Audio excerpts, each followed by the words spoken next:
আসসালামু আলাইকুম। এটিএন বাংলার সংবাদে আপনাদের সবাইকে স্বাগত জানাচ্ছি। আমি ফিরোজ তোহা। শুরুতেই বিআরবি কেবলস সংবাদ শিরোনাম। বৈষম্য বিরোধী সমন্বয়কদের নিয়ে নতুন ছাত্র সংগঠনের আত্মপ্রকাশ। আহ্বায়ক বাকের, সদস্য সচিব জাহিদ। মধুর ক্যান্টিন ঘিরে পদবঞ্চিত বেসরকারি বিশ্ববিদ্যালয়ের শিক্ষার্থীদের বিক্ষোভ, দুপক্ষের হাতাহাতি। বিএনপির বর্ধিত সভাকাল, প্রাধান্য পাবে পরিবর্তিত পরিস্থিতিতে নির্বাচনের প্রস্তুতি সহ ভবিষ্যৎ পরিকল্পনা। তৃণমূল নেতাদের মতামত শুনবেন তারেক রহমান। খেলাপি ঋণের রেকর্ড প্রায় ৩.৫ লাখ কোটি টাকা, ৩ মাসেই বেড়েছে ৬০,০০০ কোটি, জানালেন গভর্নর। অর্থনীতির কামব্যাক মিরাকল, দাবি শফিকুল আলমের। শিল্প কারখানায় গ্যাসের দাম দ্বিগুণেরও বেশি বাড়ানোর প্রস্তাব পেট্রো বাংলার। দেশের ব্যবসা বাণিজ্য ধ্বংসের চক্রান্ত, অভিযোগ ব্যবসায়ীদের।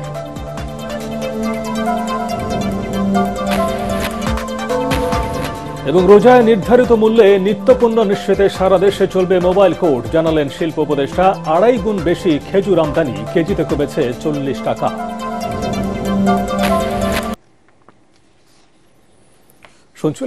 শুনছিলেন বিআরবি কেবলস সংবাদ শিরোনাম। দুই পক্ষের হাতাহাতি ও মারামারির মধ্য দিয়ে অবশেষে আত্মপ্রকাশ করেছে নতুন ছাত্র সংগঠন বাংলাদেশ গণতান্ত্রিক ছাত্র সংসদ। দল ঘোষণাকে কেন্দ্র করে প্রাইভেট বিশ্ববিদ্যালয় ও ঢাকা বিশ্ববিদ্যালয়ের শিক্ষার্থীদের মধ্যে ধাওয়া পাল্টা ধাওয়ার ঘটনা ঘটে। পরে রাতে এই কমিটিকে অবাঞ্ছিত ঘোষণা করে প্রাইভেট বিশ্ববিদ্যালয়ের শিক্ষার্থীদের একাংশ। নতুন এই দলের আহ্বায়ক বৈষম্য বিরোধী আন্দোলনের অন্যতম সমন্বয়ক আবু বাকের মজুমদার এবং সদস্য সচিব জাহিদ আহসান। বিস্তারিত মাসারুল হক মুহাজিরের রিপোর্টে। ঢাকা বিশ্ববিদ্যালয়ের মধুর ক্যান্টিনে ছাত্রদের নতুন সংগঠনের কমিটি ঘোষণা নিয়ে শুরু হয় ব্যাপক উত্তেজনা।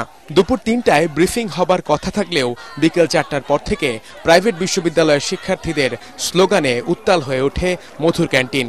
তাদের দাবি, এই কমিটিতে তাদের পদবঞ্চিত করা হয়েছে। এই সিন্ডিকেট আমরা মানি না, প্রাইভেট বিশ্ববিদ্যালয় ছাড়া কোনো কমিটি হবে না। যে বৈষম্য নিয়ে আমরা আন্দোলন করেছি, আজকে সেই সব বৈষম্য এখানে হচ্ছে। আমাদের এই ফেসগুলো সবাই চিনে কম বেশি, কিন্তু জাহিদ আমাদের ফেস চিনে না। কিন্তু রিফাত জোশীর সামনে নিয়ে চলে যান, সে প্রত্যেকটা স্টুডেন্টের চেহারা চিনে। ছাত্রদের নতুন রাজনৈতিক ছাত্র সংগঠন ঘোষণার আত্মপ্রকাশের আগেই এক পাশে প্রাইভেট বিশ্ববিদ্যালয়ের শিক্ষার্থীরা স্লোগান দিচ্ছেন, আরেক পাশে ঢাকা বিশ্ববিদ্যালয়ের শিক্ষার্থীরা স্লোগান দিচ্ছেন। এমন অবস্থায় তারা কোনো বৈষম্য চাচ্ছেন না। প্রাইভেট বিশ্ববিদ্যালয়ের শিক্ষার্থীরা বলছেন এই কমিটিকে ঘিরে বৈষম্য করা হয়েছে তাদের সঙ্গে, তারা কোনো বৈষম্য চাচ্ছেন না। আরেক পাশে নতুন আসছে যে ছাত্র সংগঠন, সেই গণতান্ত্রিক ছাত্র সংসদের স্লোগানে মধুর ক্যান্টিনের ভেতরে স্লোগান দিচ্ছেন শিক্ষার্থীরা।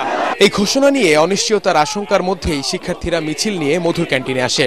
ঘোষণা করা হয় নতুন সংগঠনের নাম ও কমিটি।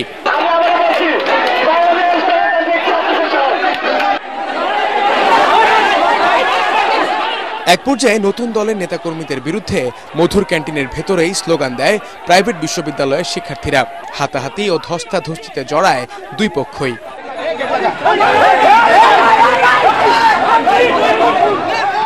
পরে রাতে প্রাইভেট বিশ্ববিদ্যালয়ের শিক্ষার্থীরা জানান, ঢাকা বিশ্ববিদ্যালয়ের শিক্ষার্থীরা ক্ষমা না চাইলে এই কমিটিকে তারা মানবেন না।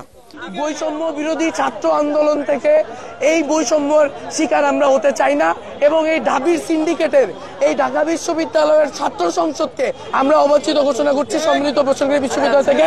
নতুন ছাত্র সংগঠনের নাম দেওয়া হয়েছে বাংলাদেশ গণতান্ত্রিক ছাত্র সংসদ। কেন্দ্রীয় আহ্বায়ক আবু বাকের মজুমদার আর সদস্য সচিব জাহিদ আহসান। অপরদিকে আব্দুল কাদেরকে ঢাকা বিশ্ববিদ্যালয়ের আহ্বায়ক নির্বাচিত করা হয়েছে।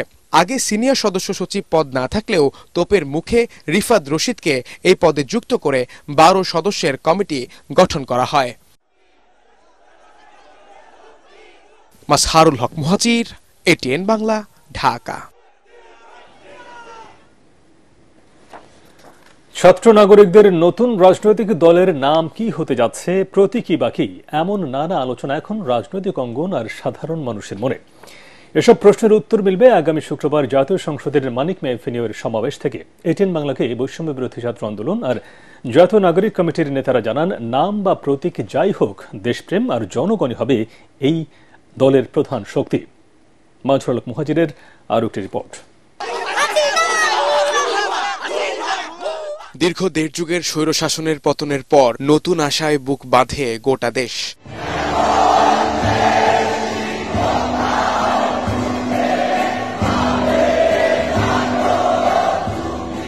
সেই আশার সারথি হয়ে দেশবাসীকে নতুন স্বপ্ন দেখাতে আত্মপ্রকাশ করতে যাচ্ছে শেখ হাসিনা বিরোধী গণ আন্দোলনের নায়কদের নেতৃত্বে ছাত্র নাগরিকদের বহুল আলোচিত নতুন রাজনৈতিক দল। রাজনৈতিক দলের নাম হতে পারে জনতার দল, নতুন বাংলাদেশ পার্টি, রিপাবলিক পার্টি, জাতীয় শক্তি। এরই মধ্যে নতুন এই দলের নেতৃত্ব দিতে উপদেষ্টা পদ থেকে পদত্যাগ করেছেন নাহিদ ইসলাম। জুলাই আন্দোলনের অন্যতম এই যোদ্ধার উপরেই ভরসা রাখছে জাতীয় নাগরিক কমিটি ও বৈষম্য বিরোধী ছাত্র আন্দোলনের নেতারা। চোখের সামনে ভাসে ওনার সাথে যেভাবে রাজু ভাস্কর্য থেকে দাঁড়িয়ে সেটা আমরা ওনাকে নিয়ে এসে বঙ্গভবন পর্যন্ত গিয়েছি, আমরা সচিবালয় পর্যন্ত ওনাকে দিয়ে এসেছি। সামনের দিনে ইনশাল্লাহ উনি হচ্ছেন গণভবনের কিংবা প্রধানমন্ত্রীর কার্যালয়ে দায়িত্বভার গ্রহণ করবেন। সুতরাং জনতার কাছাকাছি থেকে জনতাই তাকে আবার ইনশাআল্লাহ গণভবনে পৌঁছাইয়া দিবে। আগামী জাতীয় নির্বাচনে অন্য কোনো দলের সাথে জোটবদ্ধ হওয়া নিয়ে এখনই কোনো কিছু ভাবছে না তরুণদের এই দল। সবার আগে দেশের প্রতিটি মানুষের কাছে পৌঁছানোই তাদের লক্ষ্য বলে জানালেন নয়া দলের অন্যতম সংগঠক আব্দুল হান্নান মাসুদ। আমরা কোনো রাজনৈতিক দল কিংবা আমরা কোনো জোট কিংবা কোনো ক্ষমতার ভাগিদার হওয়ার জন্য আমরা মুখাপেক্ষী নই। আমরা মূলত মানুষের মুখাপেক্ষী। আমরা মানুষের কাছে যাব, প্রত্যেকটা মানুষের কাছে পৌঁছাবো। আমাদের কাজ হচ্ছে এখন মানুষের কাছে যাওয়া, জোটে যাওয়া কিংবা দলে যাওয়া আমাদের কোনো লক্ষ্য উদ্দেশ্য নেই। জনসংখ্যার অর্ধেক নারী, তাই নতুন এই দলে নারী নেতৃত্বকেও সমান গুরুত্ব দেওয়া হবে বলে জানালেন সংগঠকরা। আমাদের রাজনৈতিক পরিমণ্ডলে নারীদের যে অংশগ্রহণ সেটাকে নিশ্চিত করার লক্ষ্যে শুধুমাত্র নামে মাত্র নয়, সামনে যে নতুন রাজনৈতিক দল আসবে সেখানে নারীদেরকে নেতৃত্ব স্থানীয় জায়গায় এবং সিদ্ধান্ত গ্রহণের টেবিলে আমরা দেখতে পাবো। তারা এও জানান জনপ্রত্যাশা পূরণের প্রতিশ্রুতি নিয়ে সম্পূর্ণ ব্যতিক্রমধর্মী হবে নতুন এ রাজনৈতিক দল, যার গঠনতন্ত্র ও নির্বাচনী ইশতেহারেও থাকবে বৈচিত্র্য। মাসহারুল হক মুহাজির, এটিএন বাংলা, ঢাকা।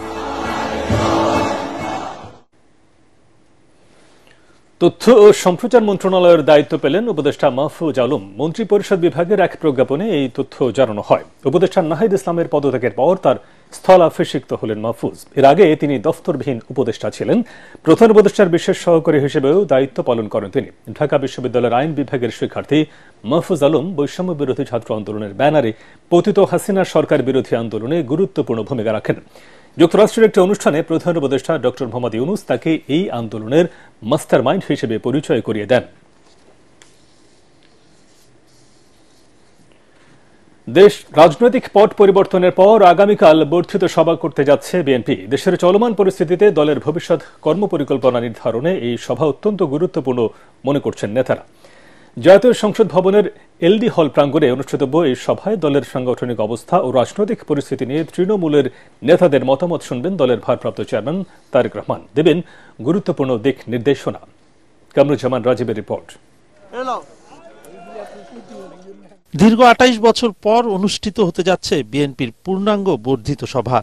সফলভাবে সভা আয়োজনের লক্ষ্যে ব্যস্ত সময় পার করছেন দলটির দায়িত্বপ্রাপ্ত নেতারা। ইতোমধ্যে জাতীয় সংসদের এলডি হল মাঠে সভা সংশ্লিষ্ট যাবতীয় প্রস্তুতি প্রায় শেষ।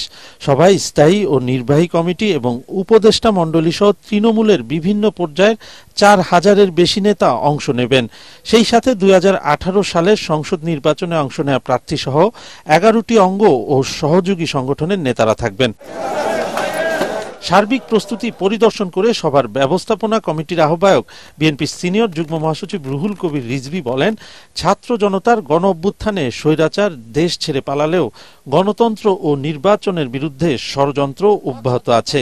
ঐক্য ধরে রেখে সব চক্রান্ত মোকাবেলা করে কিভাবে নির্বাচনের দিকে এগিয়ে যাওয়া যায় সে বিষয়ে আলোচনা হবে সভায়। যে আধিপত্যবাদী শক্তি তারা বসে নেই, তারা শেখ হাসিনার পরাজয়ের পরে নানাভাবেই তারা চেষ্টা করছে দেশকে অস্থিতিশীল করার জন্য।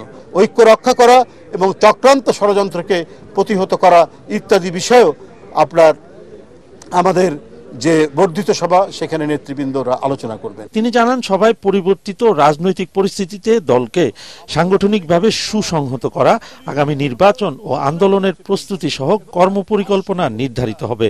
বর্তমান পরিস্থিতিতে তৃণমূলের মতামত শুনবেন তারেক রহমান, দিবেন গুরুত্বপূর্ণ দিক নির্দেশনা। নির্বাচন নিয়ে এক ধরনের গড়িমসি চলছে। আমরা সরকারের দিক থেকে, নির্বাচন কমিশনের দিক থেকে কখনো ডিসেম্বর কখনো মার্চ এই ধরনের দ্বিধা এই ধরনের দ্বিচারিতা আমরা দেখতে পাচ্ছি। সেটি একটি বড় প্রশ্ন জনগণের কাছে এবং গণতান্ত্রিক সমস্ত রাজনৈতিক দলের কাছে। 2018 সালে আওয়ামী সরকারের গ্রেপ্তার আতঙ্কের মধ্যে খালেদা জিয়ার সভাপতিত্বে সীমিত পরিসরে বিএনপির নির্বাহী কমিটির সভা অনুষ্ঠিত হয়।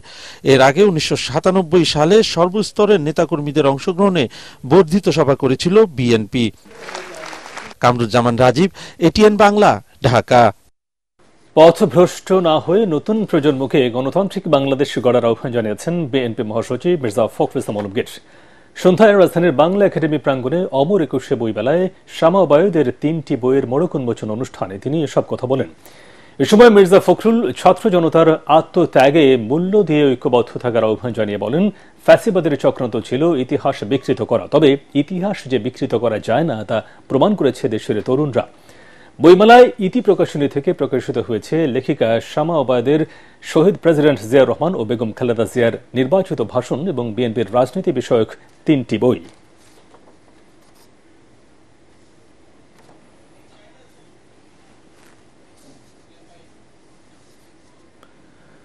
পরিকল্পিতভাবে আইন শৃঙ্খলা পরিস্থিতির অবনতি ঘটানো হচ্ছে। অবস্থায় জাতীয় নির্বাচন হলে দেশ রক্ত বন্যায় ভেসে যাবে বলে আশঙ্কা প্রকাশ করেছেন জামায়াত ইসলামের আমির ডাক্তার শফিকুর রহমান। সন্ধ্যায় পঞ্চগড় থেকে ঢাকায় ফেরার পথে ডোমার উপজেলা পরিষদ মাঠে আয়োজিত পথসভায় তিনি একথা বলেন।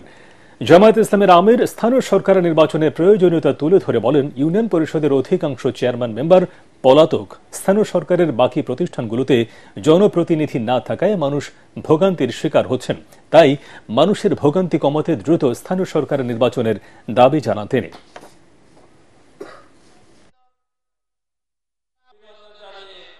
বাংলাদেশে আইন শৃঙ্খলা পরিস্থিতি অতি সম্প্রতি পরিকল্পিতভাবে ষড়যন্ত্র করে হয়তোবা তার অবনতি ঘটানো হচ্ছে। এই অবস্থায় যদি বাংলাদেশে কোনো নির্বাচন হয়, আমাকে সাংবাদিক বন্ধুরা বলেছিলেন, আপনি কি মনে করেন? আমি বলেছিলাম, it will be the genocide of election. এটা ইলেকশনকে একদম খতম করে দেবে, চরম বিশৃঙ্খলা হবে, রক্তের বন্যায় বাংলাদেশ বসে যাবে। আমরা এটা চাই। আমরা চাই সকল ক্ষেত্রে প্রয়োজনীয় সংস্কার সাধন করে দেশে আইন শৃঙ্খলা ফিরিয়ে এনে জনগণকে স্বস্তির সাথে তার ভোট প্রয়োগের সুযোগ তৈরি করে দিতে হবে। ইতিহাসে রেকর্ড গড়ে ব্যাংকিং খাতে খেলাপি ঋণের পরিমাণ দাঁড়িয়েছে 3,45,000 কোটি টাকা, যা মোট বিতরণ করা ঋণের 20 ভাগ। গত সেপ্টেম্বরে এই পরিমাণ ছিল 2,85,000 কোটি টাকা। সংবাদ সম্মেলনে বাংলাদেশ ব্যাংকের governor doctor Ahsan H Mansur এসব তথ্য জানান। তিনি জানান, দুর্বল কিছু ব্যাংক থাকুক আর না থাকুক, গ্রাহক টাকা ফেরত পাবেন। শরফুল আলমের রিপোর্ট। অনিয়ম, দুর্নীতি আর লুটপাটের কারণে আওয়ামী লীগ সরকারের গত 1.5 দশকে ব্যাংক খাতকে দুর্বল থেকে আরো দুর্বল করা হয়েছে। রাজনৈতিক প্রভাব প্রতিপত্তি দেখিয়ে এক শ্রেণীর ব্যক্তি ও প্রতিষ্ঠান নামে বেনামে হাতিয়ে নিয়েছে অযৌক্তিক ঋণ। অর্থ পরিশোধ তো দূরের কথা, উল্টো প্রভাব খাটিয়ে নিজেদের রেখেছে খেলাপি তালিকার আড়ালে। এমন বাস্তবতায় সংবাদ সম্মেলনে বাংলাদেশ ব্যাংকের গভর্নর জানান, 2024 সাল শেষে ব্যাংক খাতে খেলাপি ঋণ বেড়েছে। গত বছরের অক্টোবর থেকে ডিসেম্বর পর্যন্ত 3 মাসে খেলাপি ঋণ বেড়েছে প্রায় 60,000 কোটি টাকা। রাষ্ট্রীয় মালিকানাধীন বাণিজ্যিক ব্যাংকে প্রায় 43 ভাগ আর বেসরকারি ব্যাংকে এ হার 15.60 ভাগ। আমি যেটা আগেই বলেছিলাম যে শ্রেণীকৃত ঋণের পরিস্থিতি ভালোর দিকে যাবে না, অন্তত আপাতত যাবে না, এবং সেটাই আমাদের ডেটা থেকে বের হয়ে আসছে। 2,85,000 থেকে 3,45,000 বেড়েছে, এটা আরো বাড়বে, এটাই আমি বলতে পারি। গভর্নরের আশঙ্কা, আগামীতে ব্যাংকিং খাতে খেলাপি ঋণের পরিমাণ আরো বাড়বে। প্রয়োজনে দুর্বল ব্যাংকগুলোকে একীভূতকরণ করা হবে বলেও জানান তিনি। সরকারের নীতিগত সিদ্ধান্ত যে ব্যাংক থাকুক না থাকুক, ব্যক্তি তার টাকাটা পাবেই, এটাকে আমরা নিশ্চয়তা দিচ্ছি সরকারের পক্ষ থেকে। এবং আমরা যেটা চাচ্ছি যে ব্যাংকিং খাতটাকে শক্তিশালী করা, অর্থাৎ দুর্বল যদি কোনো ব্যাংক থাকে সেগুলোকে একীভূত করে বা অন্য কোনোভাবে নতুন বিনিয়োগকারীকে সেখানে এনে স্ট্র্যাটেজিক ইনভেস্টর নিয়ে এসে তার বুনিয়াদ বা ভিত্তিটাকে শক্তিশালী করে ব্যাংকটাকে আবার পুনর্গঠন করা। ব্যাংক রেজুলেশন আইন অনুযায়ী ব্যাংক খাত পুনর্গঠন করা হবে বলেও বাংলাদেশ ব্যাংকের গভর্নর সংবাদ সম্মেলনে জানিয়েছেন। শরফুল আলম, এটিএন বাংলা, ঢাকা। আরে কি করস? ডাকাতি হয়েছে বলে মন্তব্য করেছেন প্রধান উপদেষ্টার প্রেস সচিব শফিকুল আলম। সকালে রাজধানীর এনইসি সম্মেলন কক্ষে ডিজেএফবি টক অনুষ্ঠানে প্রধান অতিথির বক্তব্যে তিনি বলেন, বিগত সরকারের নেয়া বিভিন্ন অপরিকল্পিত প্রকল্প পরিচালনা করতে অন্তর্বর্তী সরকার এখন ট্যাক্স বাড়াতে বাধ্য হচ্ছে। গত 6 মাসে যেভাবে অর্থনীতি কামব্যাক করেছে সেটাকে মিরাকল বলে দাবি করেন প্রেস সচিব। আরও জানাচ্ছেন Mizan Shahjahan. Development journalist forum of Bangladesh ডিজেএফবির নিয়মিত আয়োজনে এবারের অতিথি প্রধান উপদেষ্টার প্রেস সচিব শফিকুল আলম। সমসাময়িক নানা বিষয়ে সাংবাদিকদের প্রশ্নের জবাব দেন সিনিয়র সচিব পদমর্যাদায় দায়িত্ব পালন করা সরকারের এই মুখপাত্র। বলেন, বিদ্যুৎ খাতে স্থায়ী সমাধানের জন্য বড় বড় পাওয়ার কোম্পানির সাথে সরকারের আলোচনা চলছে। গ্যাস অনুসন্ধানে খনন করা হবে অসংখ্য কূপ। ইকোনমির সবচেয়ে মূল কাজটা কি? মূল যে ফায়ারিং পাওয়ারটা হচ্ছে এনার্জিটাকে ফিক্স না করতে পারলে কোনো ইকোনমি এফিশিয়েন্ট হতে পারে না। আপনার এনার্জি প্রাইস হাই হলে কেউ এখানে ইনভেস্ট করবে না, এনার্জি সিস্টেম এফিশিয়েন্ট না হলে অনেকে ইনভেস্ট করবে না। আপনি যেই তাড়াহুড়ো করে আপনি পাওয়ার সেক্টরকে আপনি ফিক্স করতে গেলেন, যে কি করলেন, একটা ভয়ঙ্কর রকমের একটা চুরির কারখানা তৈরি হলো। বিদেশি বিনিয়োগ আনতে চট্টগ্রাম বন্দরের সক্ষমতা বাড়ানো হবে জানিয়ে তিনি বলেন, শুধুমাত্র সাবেক ভূমিমন্ত্রী সাইফুজ্জামান চৌধুরী জাবেদের জন্য কর্ণফুলী টানেল বানিয়েছে শেখ হাসিনার সরকার। ব্যাংকের টাকা চুরি হয়েছে, এখন পরিস্থিতি সামাল দিতে কর বাড়াতে হচ্ছে অন্তর্বর্তী সরকারকে। এই গভর্নমেন্ট যখন নিয়েছে তার মূল কাজটা ছিল যে এই যে ইকোনমি যে ভগ্নদশা সেটাকে আগে স্বাস্থ্যটা, এটা একটা টিবি, আপনার যক্ষাংটা তো একটা ইকোনমি। মূল কথা হচ্ছে যে আগে যক্ষাটা ঠিক করি, তারপরে স্বাস্থ্যটা আস্তে আস্তে বাড়াবো। আমরা বলতে পারি যে আমরা 6 মাসের মধ্যে এটার যে রোগ সেটা মোটামুটি আমরা ঠিক করে এখন আবার আমি বলবো যে এটা ইট ইজ রিগেইনিং ইটস হেলথ। বাংলাদেশের ইকোনমি যেভাবে কামব্যাক করেছে এটা একটা মিরাকল। প্রেস সচিব বলেন, সরকারি অর্থায়নে মডেল মসজিদ নির্মাণে বিপুল অর্থ লুটপাট করা হয়েছে। আপনার টাকা নাই অথচ আপনি যা তা খরচ করছেন, আপনার টাকা নাই আপনি 560টা মসজিদ করছেন। সরকারের মসজিদ করার তো দরকার নাই। মিজান শাহজাহান, এটিএন বাংলা, ঢাকা। শিল্প কারখানায় এক লাফে দ্বিগুণেরও বেশি গ্যাসের দাম বাড়ানোর প্রস্তাবকে গণবিরোধী ও গভীর ষড়যন্ত্র বলে দাবি করেছে শিল্প উদ্যোক্তারা। শিল্পে গ্যাসের দাম বাড়াতে পেট্রো বাংলার প্রস্তাবের উপর এনার্জি রেগুলেটরি কমিশনের গণশুনানিতে ব্যবসায়ীদের তোপের মুখে পড়ে এনার্জি রেগুলেটরি কমিশন। এ প্রস্তাব দেশের শিল্প ধ্বংসের পায়তারা বলে অভিযোগ করেন ব্যবসায়ীরা। ফজলে রাব্বির রিপোর্ট।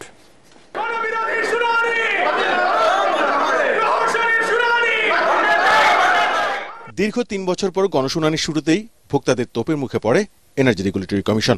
এই রকম প্রেসার তৈরি করছে যে এই শিল্প খাতে 30 টাকার গ্যাস 75 টাকা করে তাদেরকে রপ্তানি বাজার থেকে উচ্ছেদ করে দিতে হবে। এই যুক্তিটা কে দিয়েছে তাদেরকে? সরকারকে কে শিখাচ্ছে? পেট্রো বাংলার মাথায় এটা আসেনি, এই সমস্ত আসেনি।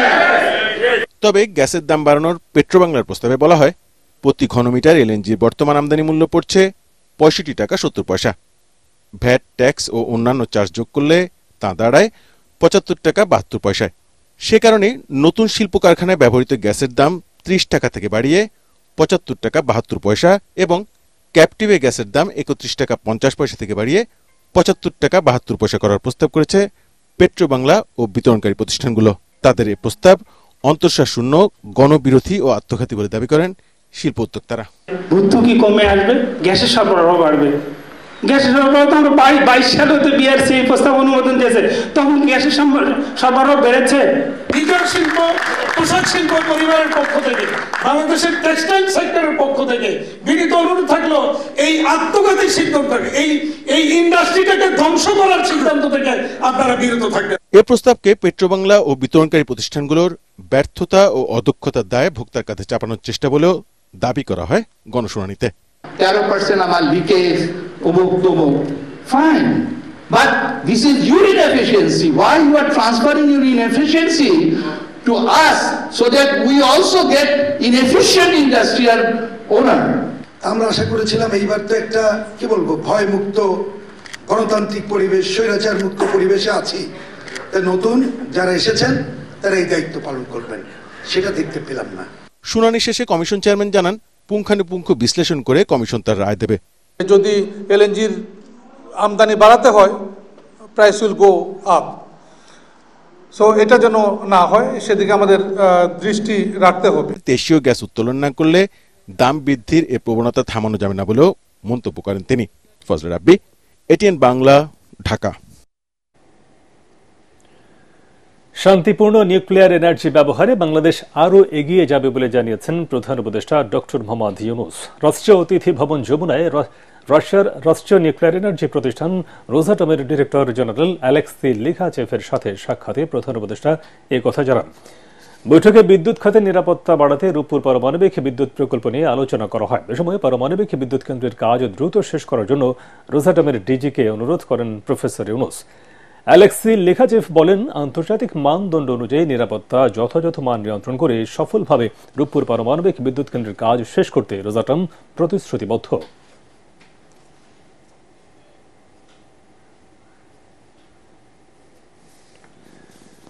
রোজায় খাদ্যে ভেজাল প্রতিরোধে প্রতিদিন বিএসটিআই এর 3টি মোবাইল কোর্ট রাজধানীতে অভিযান চালাবে বলে জানিয়েছেন শিল্প উপদেষ্টা আদিল রহমান খান। মতিঝিলে শিল্প মন্ত্রণালয়ে এক ব্রিফিংয়ে তিনি বলেন, ঢাকার বাইরের জেলা ও আঞ্চলিক কার্যালয় থেকেও প্রতিদিন একাধিক মোবাইল কোর্ট পরিচালনা করা হবে।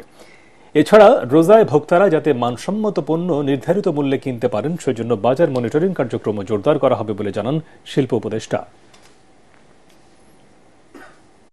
ঢাকা মহানগরীতে বিএসটিআইয়ের নিজস্ব বিজ্ঞ ম্যাজিস্ট্রেটদের নেতৃত্বে আইন শৃঙ্খলা বাহিনী, বিশেষত ঢাকা মেট্রোপলিটন পুলিশ এবং এপিবিএন এর সহায়তায় বন্ধের দিন সহ প্রত্যেক দিন 3টা করে মোবাইল কোর্ট পরিচালনা করা হবে এই রোজার মধ্যে।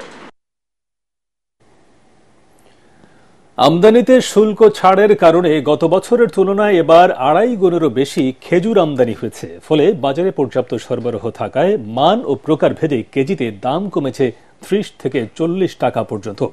তবে কারসাজি করে যাতে দাম না বাড়ে সেজন্য বাজার তদারকি বাড়ানোর পরামর্শ দিয়েছেন গবেষকরা।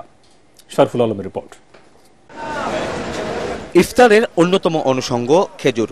কয়েক বছরের তুলনায় শুল্ক ছাড়ের কারণে এবার আমদানিও বেড়েছে, সরবরাহ ব্যবস্থাও ভালো।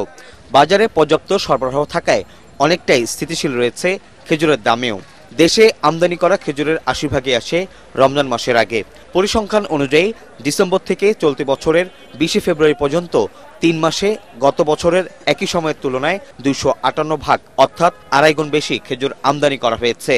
এই সময় 833 কোটি টাকার 46,123 মেট্রিক টন খেজুর যুক্ত হয় দেশের বাজারে। প্রায় 1 লাখ মেট্রিক টনের মতন আমাদের আমদানি হয়েছে রমজানে, কিন্তু রমজানে আমাদের প্রয়োজন মাত্র 60,000 মেট্রিক টন। মাঝারি মানের যে খেজুরগুলো আছে সেগুলো আমার মনে হয় যে 300 টাকা, 350, 400 টাকার ভিতরে আছে। তো মরিয়ম আজুয়া যেগুলো আছে ওইটার বাজার এখন বর্তমানে 800 থেকে 1000 টাকার ভিতরে বেচে কিনা হচ্ছে। কাজে এই বছর কোনো সেটিকেটের কোনো প্রশ্নই আসে না। আমদানি নির্ভর খেজুরে 5 স্তরে শুল্কায়ন নির্ধারণ করেছিল এনবিআর। চলতি বছরের শুরুতে কাস্টমস ডিউটি 25 থেকে কমিয়ে 15% করার পাশাপাশি শুল্কায়ন মূল্যও মানভেদে 8 থেকে 25 ভাগও কমানো হয়। অর্থাৎ এবার শুল্ক কর কমানোর কারণে প্রতি কেজি খেজুর আমদানিতে কমপক্ষে ব্যয় কমেছে 38 টাকা পর্যন্ত।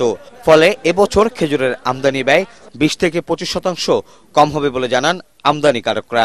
ভোক্তার চাহিদা, আমদানি, মজুদ এই সমস্ত তথ্যপাত্রগুলো দৈনিক ভিত্তিতে কিভাবে সকল পর্যায়ে এটি সরবরাহ হতে পারে এবং যার ভিত্তিতে একজন আমদানিকারক সিদ্ধান্ত নিতে পারেন, যিনি মজুদ করছেন তিনি নিতে পারেন এবং ভোক্তা সেটি ক্রয় করতে পারেন, এই ধরনের একটা ব্যবস্থাপনা আমাদের এখানে বড় রকমের ঘাটতি রয়েছে। এই বছর আমরা যেটা দেখতে পাচ্ছি খেজুরের ক্ষেত্রে তুলনামূলকভাবে হয়তো ভোক্তা এবং আমদানিকারক উভয়ই হয়তো এক ধরনের সহনীয় জায়গায় থেকে হয়তো রোজাটি পালন করবেন। নিয়মিত বাজার তদারকির মাধ্যমে রমজান মাস জুড়ে খেজুরের দাম স্থিতিশীল থাকবে বলে মনে করেন গবেষকরা। আমদানিতে শুল্ক হার কমানোর কারণে এবার খেজুরের দাম অনেকটাই নিয়ন্ত্রণে রয়েছে। ব্যবসায়ী ও গবেষকরা আশা করছেন বাজারে যদি মনিটরিং ব্যবস্থা জোরদার করা যায় তবে রমজান মাস জুড়েই সহনীয় দামে ক্রেতারা খেজুর কিনতে পারবেন। শরফুল আলম, এটিএন বাংলা, বাদামতলী, ঢাকা।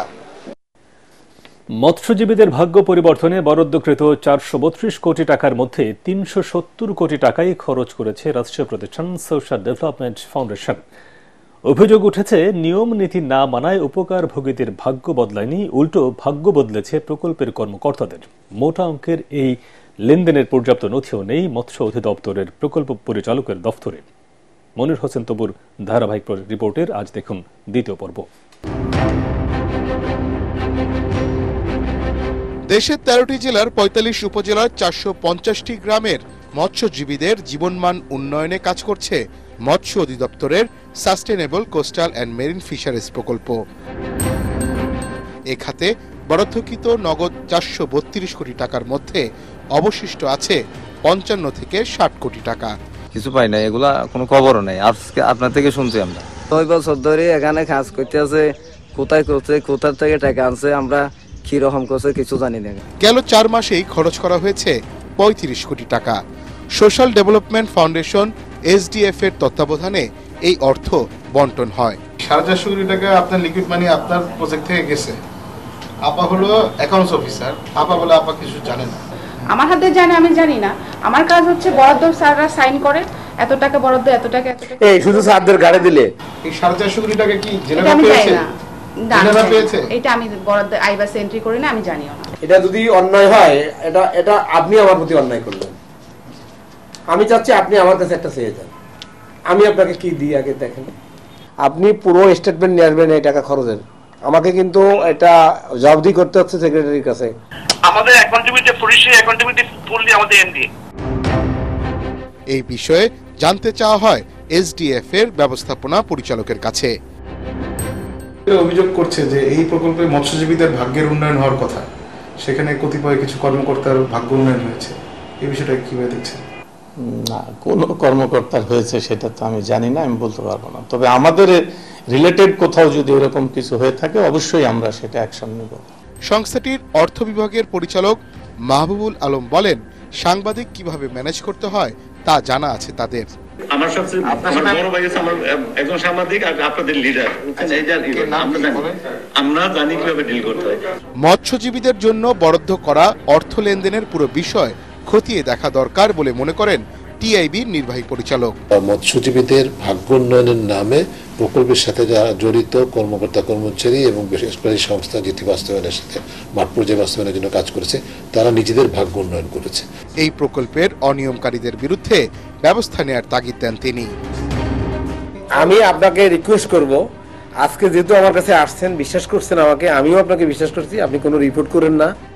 মনির হোসেন তপু, এটিএন বাংলা, ঢাকা।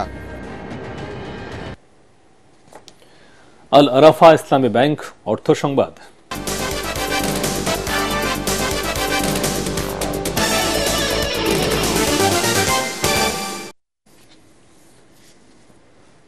ঢাকায় সাফল্যের সাথে শেষ হল 2 দিনব্যাপী আন্তর্জাতিক টয়লেট কনফারেন্স 2025। এই সম্মেলনে পয় নিষ্কাশন সংক্রান্ত চ্যালেঞ্জ এবং এর সম্ভাব্য সমাধান খুঁজে বের করতে বিশেষজ্ঞ ও অংশীজনরা আলোচনা করেন।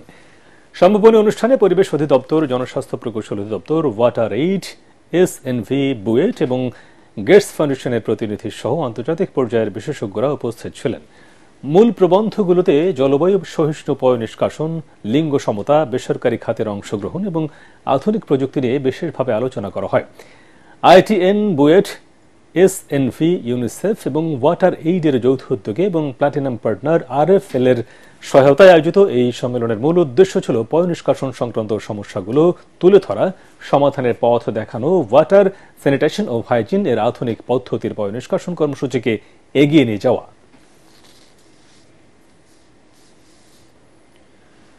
পবিত্র রমজান মাসে দ্য ওয়েস্টিন ঢাকা ও শেরাটন ঢাকা মাসব্যাপী বিশেষ রমজান বুফে ঘোষণা করেছে। এতে থাকছে ঐতিহ্যবাহী দেশীয়, ভূমধ্যসাগরীয়, আরবি এবং উপমহাদেশীয় সুস্বাদু খাবারের সমারোহ।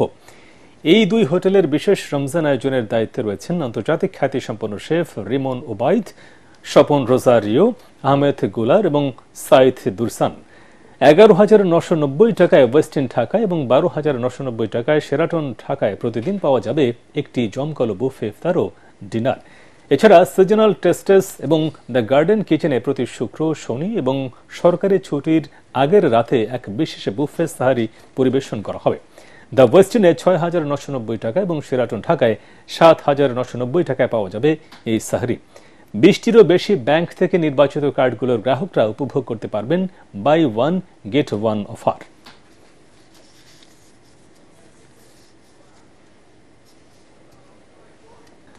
অমর একুশে বইমেলায় স্বনামধন্য লেখিকা লিপি মনোয়ারের ৩টি বইয়ের মোড়ক উন্মোচন করা হয়েছে। মোড়ক উন্মোচন পর্বে শুভেচ্ছা বক্তব্য রাখেন বইগুলোর প্রকাশক ও রিদম প্রকাশনের কর্ণধার মোহাম্মদ গফুর হোসেন। এ সময় উপস্থিত ছিলেন অভিনেতা ও নির্মাতা বাবুল আহমেদ, মনোয়ার পাঠান, প্রযোজক ও পরিচালক জাহিদুল ইসলাম মিন্টু, অভিনেতা মনোজ সেনগুপ্ত, সাহিত্য সমালোচক স্বপন নাথ, অভিনেত্রী জেসমিন আহমেদ ও বইগুলোর লেখিকা লিপি মনোয়ার।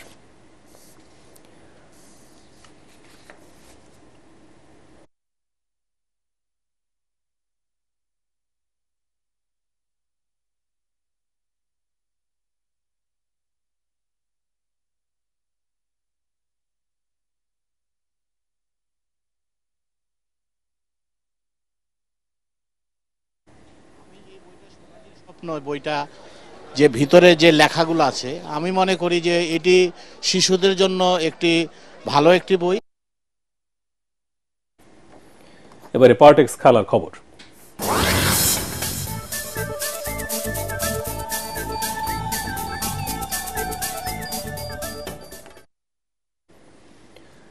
চ্যাম্পিয়ন্স ট্রফিতে টিকে থাকার লড়াইয়ে আফগানিস্তানের বিপক্ষে ৩২৬ রানে জয়ের টার্গেটে ব্যাট করছে ইংল্যান্ড।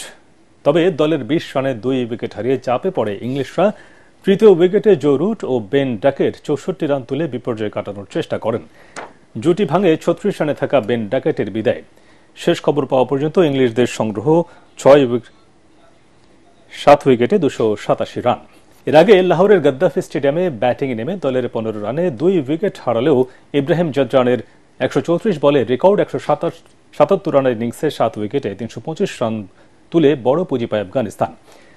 আজমাতুল্লাহ ওমর জয় করেন ৪১ রান। ইংল্যান্ডের বোলারদের মধ্যে জোফ্রা আর্চার ৬৪ রানে ৩টি উইকেট তুলে নেন।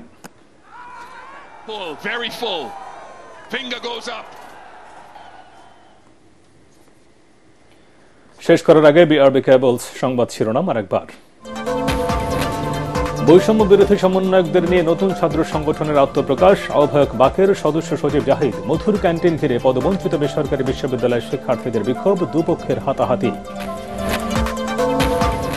বিএনপির বর্ধিত সভাকাল প্রাধান্য পাবে পরিবর্তিত পরিস্থিতিতে নির্বাচনের প্রস্তুতি সহ ভবিষ্যৎ পরিকল্পনা। তৃণমূল নেতাদের মতামত শুনবেন তারেক রহমান। খেলাপি ঋণের রেকর্ড প্রায় ৩.৫ লাখ কোটি টাকা। ৩ মাসেই বেড়েছে ৬০,০০০ কোটি, জানালেন গভর্নর। অর্থনীতির কামব্যাক মিরাকল, দাবি শফিকুল আলমের। শিল্প কারখানায় গ্যাসের দাম দ্বিগুণেরও বেশি বাড়ানোর প্রস্তাব পেট্রো বাংলার। দেশের ব্যবসা বাণিজ্য ধ্বংসের চক্রান্ত, অভিযোগ ব্যবসায়ীদের।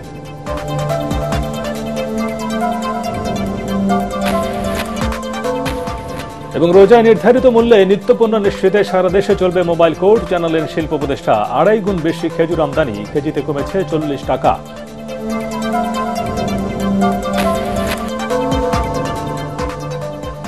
পরবর্তী সংবাদ দেখার আমন্ত্রণ জানিয়ে এখনকার মতো শেষ করছি। এটিএন বাংলার সংবাদ ইউটিউবে দেখতে ব্রাউজ করুন, youtube/ATN Bangla News। ধন্যবাদ সবাইকে।